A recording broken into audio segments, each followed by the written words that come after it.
thank you for watching avivTarot, and today we are going to do a deck review and flip through of this astrology deck. Okay, this deck, I actually bought a bunch of different astrology deck, and the reason I got this one is because it has a lot of like the new lunar phases, has 70 cards of all of the astrology stuff, and then not only that, it has like a little bit of a description, and I just thought it's kind of cool. The box and everything.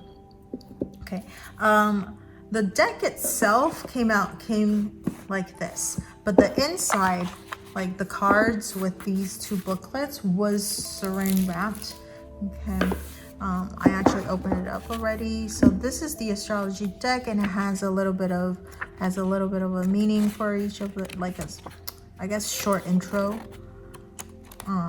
about astrology and stuff like that.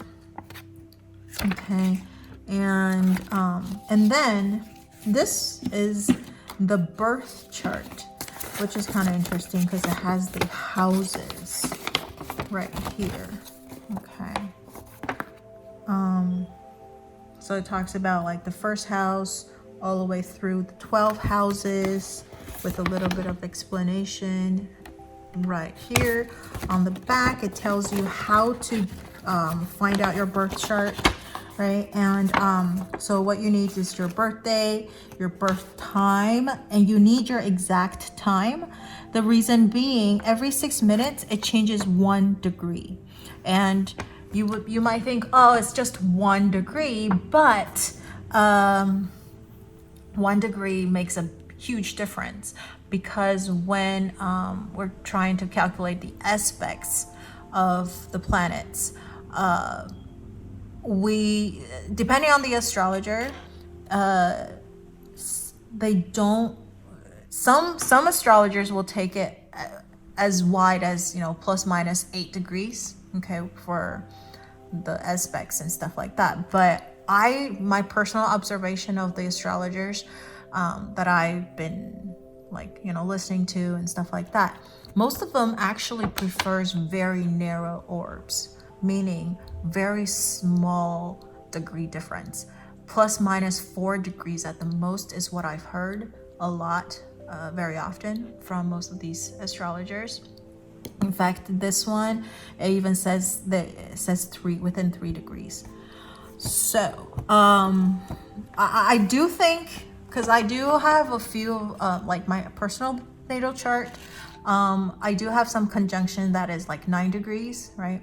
I feel like I was, you know, with the description and stuff like that, I still feel like there is some effect to, like, you know, how I do things and stuff like that. But it does, the influence compared to like ones where it's like 0 degrees orb, okay, and there's like no, it's like right on top of each other. It really, you can feel the influence a lot more. And especially if you're doing like transit charts, progress charts, they don't accept more than like 2 degrees difference, right? 1 to 2 degrees difference. So your birth time is very, very important. You can do a rectification ratification. You could do a ratification and try to figure out or narrow down your birth time. Okay. And I've been trying to put down like the major things that's been happening in my life. You know, the first time I got my house, or first time I moved, or, you know, first time I met like my first boyfriend, the second one, the third one, you know, all that stuff. So I've been laying things out when I move to certain areas. And by moving, I consider like moving from one city to another city, or across country, or 2 different countries. I would put the dates down and stuff like that, and when I returned, and like when I made my major decisions and all that kind of things. And I started to notice a pattern, and I think that's really interesting. And so when you want to do like a rectification chart or ratification charts, try to rectify your birth time, those would come in very, very handy. Okay. All right. So, and then you need your birth location, the city, the state, the country, especially if you live in places that's huge. I meant like, you know, some of my clients are from Taiwan or something like that. Then, you know, it doesn't make that big of a difference because Taiwan's very small, but it does make a difference because just a little bit, the degrees will differ too, you know, especially when you're trying to do forecasts and stuff like that. But if you're living, you know, in America or something like that, there's like hours of difference. Daylight saving, whether if you were born during daylight saving, not daylight saving, it differs by an hour as well. So all of that will change your chart. And then you can search online and try to get your birth chart. Okay, so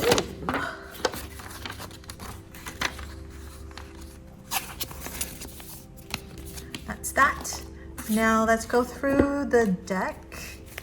So I'm gonna go through the deck like this. Okay. So first of all, these are the lunar ones. So these are the lunar phases. So there's the new moon, waxing crescent, first quarter, waxing gibbous, full moon, waning gibbous, last quarter. I was born during the waning crescent. And then blue moon, blood moon, super moon, right? So these are the lunar phases cards in here. And then over here we have the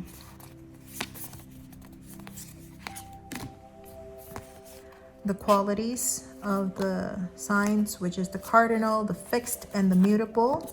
And then we have the 4 elements, the fire, earth, air, water, right? So these are the 4 elements. And then we have the eclipses, the solar eclipse, the lunar eclipse. There's the planetary return, retrograde, phases, okay? And then there's the pre-shadow and the post-shadow period of the retrograde. There's the part of fortune, which is like a new thing nowadays, because when I started, there wasn't the part of fortune. It's not a planet. It's actually a point calculated mathematically, okay? And then there's the planetary retrograde and the planetary nodes. And the planetary nodes is also a mathematical thing too. That's calculated. All right, and then we have the aspects. We have the trine, which is 120 degrees, the sextile, which is the 60 degrees, conjunction 0 to 3 degrees. That's the 0 to 3 degrees orbs, okay? So that means 2 planets land on the same sign within 3 degrees of each other. Opposition 180 degrees, and then the square, which is 90 degrees.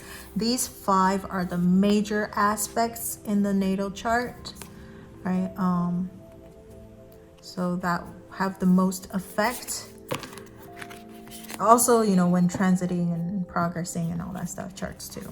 And then these are the minor ones, which is the inconjunct, which is the 150 degrees. There's the semi-square, which is 45, the sesquiquadrate, which is 135, and the semi-sextile, which is 30.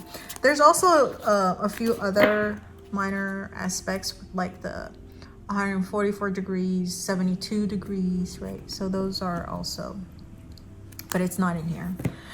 Okay, the asteroids. I think the asteroids also is like very, very, very new. Okay, most of us know about Chiron, but there's the Seers, okay, Juno, Vesta, Lilith. There's the Black Moon Lilith. Oh, see, there's the Black Moon Lilith. I believe it's the same one as this one. Okay. Aries, Pallas, Hygeia, Astrea, Senna, Nisus. So these are the minor, or the asteroids. And then there's the 12 signs.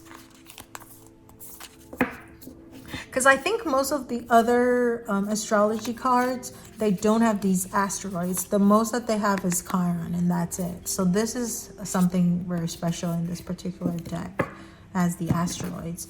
And then here's the 12 signs. We have the Aries, Taurus, Gemini, Cancer, Leo, Virgo, Libra, Scorpio, Sagittarius, Capricorn, Aquarius, and Pisces. All right, so the 12 signs, and then the 10 planets, the Sun, Moon, Mercury, Venus, Mars, Jupiter, Saturn, Uranus, Neptune, and Pluto. So that's it. I think the back of the cards is really pretty because it shows you what each of those are. But this is just little description of each of those. So I think it's a very good card deck for beginners. But I know you could also use it to accompany your tarot reading too. So this is the astrology deck, and I thought I got it on Amazon or Book Depository, but I just remember I might have actually got it from a different website, and I think it's called MAGICK.com. So at MAGICK.com, if you use the link down below in my description, you would get a discount.